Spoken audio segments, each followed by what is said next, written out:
السلام علیکم ورحمۃ اللہ، میں ہوں بلال ساجد اور بات کریں گے پنجاب اسمبلی کے وزیر اعلیٰ کے حوالے سے۔ اس وقت صورتحال یہ ہے کہ سائیں عثمان بزدار صاحب اپنا صافہ اپنے کندھے پہ رکھ کے اور کھیڑی پہن کے دوبارہ توسا تشریف لے جا چکے ہیں۔ انہوں نے اپنا پرائم ٹائم انجوائے کر لیا اور اب پنجاب کی وزارت اعلیٰ کے جو امیدوار ہیں اس دوڑ میں، ایک طرف پرویز الہی صاحب ہیں جو اپنی 8-10 سیٹوں کے ساتھ اکثریتی پارٹی کی جانب سے نامزد کیے گئے ہیں۔ کاف لیگ کی صوبائی اسمبلی میں 8-10 سیٹیں ہیں اور ان 10 سیٹوں کی بنیاد پہ پرویز الہی صاحب نے خان صاحب کی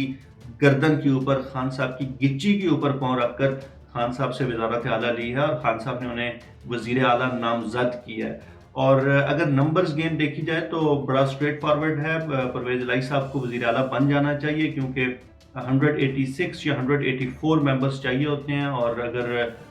تعداد اکٹھی کی جائے پاکستان تحریک انصاف اور مسلم لیگ کاف کی تو یہ 190 پلس ہوتے ہیں، اس لیے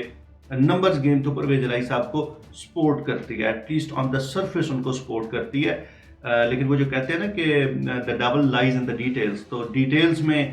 کچھ چیزیں ایسی ہیں جن کو ڈسکس کرنا پڑے گا۔ دوسری طرف اگر آپ دیکھیں تو مسلم لیگ نون نے بہت سوچ و بچار کے بعد وزارت اعلیٰ کا جو امیدوار ہے اس کو ڈھونڈا ہے، اور بڑی انہیں مشکل پیش آئی ہے، بڑی چھان پٹک کرنی پڑی ہے، کیونکہ آپ یہ دیکھیں کہ مسلم لیگ نون پنجاب کی سب سے بڑی سیاسی جماعت ہے۔ پنجاب کے لوگوں نے ہمیشہ مسلم لیگ نون کو ووٹ دیا ہے۔ اس الیکشن میں، یہ جو پچھلا 2018 کا الیکشن ہوا، اس سے پہلے مسلم لیگ نون کا نام و نشان تک مٹانے کی جتنی کوششیں کی گئیں، اس کے باوجود جو سینٹرل پنجاب تھا وہ مسلم لیگ نون کے پاس انٹیکٹ رہا ہے۔ تو آپ دیکھیں کہ پنجاب کے لوگ مسلم لیگ نون پہ اعتماد کرتے ہیں اور پھر مسلم لیگ نون بھی انہیں مایوس نہیں کرتی۔ انہوں نے بھی بڑی محنت کی ہے، انہوں نے پنجاب کے ایک ایک ضلع سے، ہر تحصیل سے منتخب ہو کر آنے والے ایم پی ایز کا ڈیٹا دیکھا ہے اور اپنی پارٹی کے لیے ان کی قربانیاں دیکھی ہیں، اور یہ دیکھا ہے کہ ان میں سے کس شخص نے کس دور میں مسلم لیگ نون کے لیے، مسلم لیگ نون کے مشن کے لیے، مقصد کے لیے، اور مسلم لیگ نون کی سیاسی کمیٹی نے بہت ڈیٹیل میں جا کر اپنے ایک ایک ایم پی اے کا ڈیٹا اینالائز کیا، اس کا بیک گراؤنڈ چیک کیا، اور اس کے بعد انہوں نے یہ فیصلہ کیا کہ وزارت اعلیٰ کا جو امیدوار ہے وہ حمزہ شہباز شریف ہوگا۔ ویسے بھائی لختی لعنت تو آٹے تھے، اس سے بہتر یعنی یہ جو سارا ڈرامہ کیا جا رہا ہے، ویسے ہم تو پچھلے اتنے سالوں سے یہی بات کہہ رہے ہیں نا کہ یہ جو جمہوریت کے نام پر یا ووٹ کو عزت دو کے جو نعرے بلند کیے جا رہے ہیں، یہ تو نعرے ہیں صرف، اس کا حقیقت سے کوئی تعلق نہیں ہے۔ نا مسلم لیگ نون ووٹ کو عزت دلوانے میں کوئی دلچسپی رکھتی ہے، نہ مسلم لیگ نون کا فیبرک اس بات کو الاؤ کرتا ہے کہ وہ اینٹی اسٹیبلشمنٹ ہو جائیں یا وہ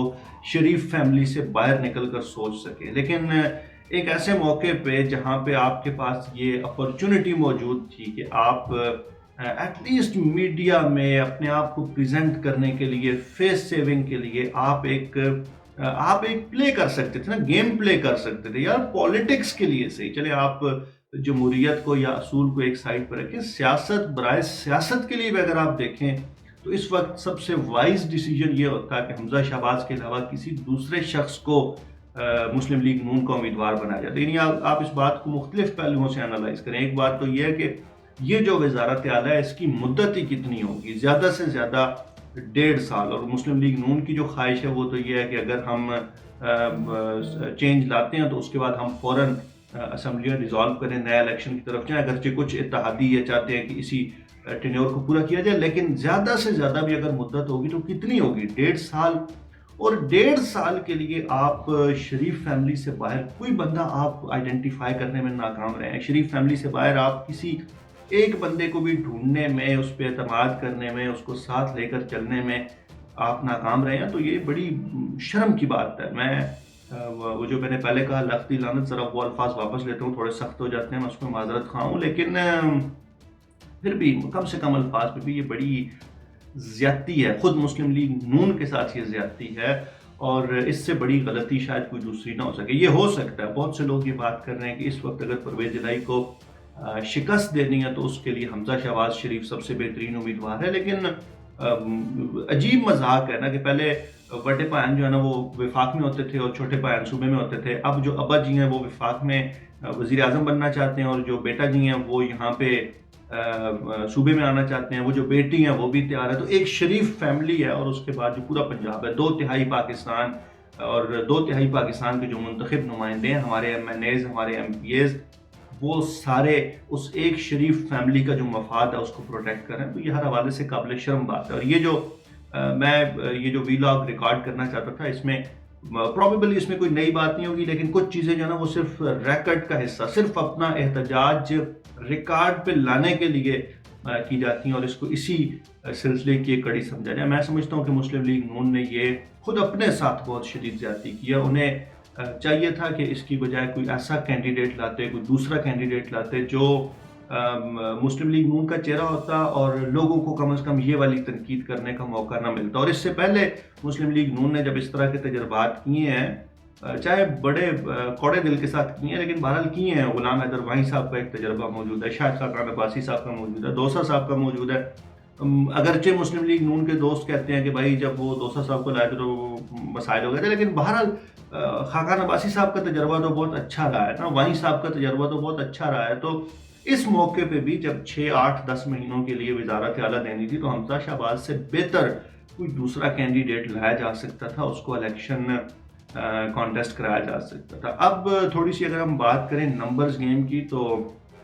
جیسا کہ میں نے عرض کیا، بظاہر یہ لگتا ہے کہ پرویز الہی کو جیتنا چاہیے، کیونکہ تحریک انصاف اور کاف لیگ کے جو اراکین اسمبلی کی مجموعی تعداد ہے وہ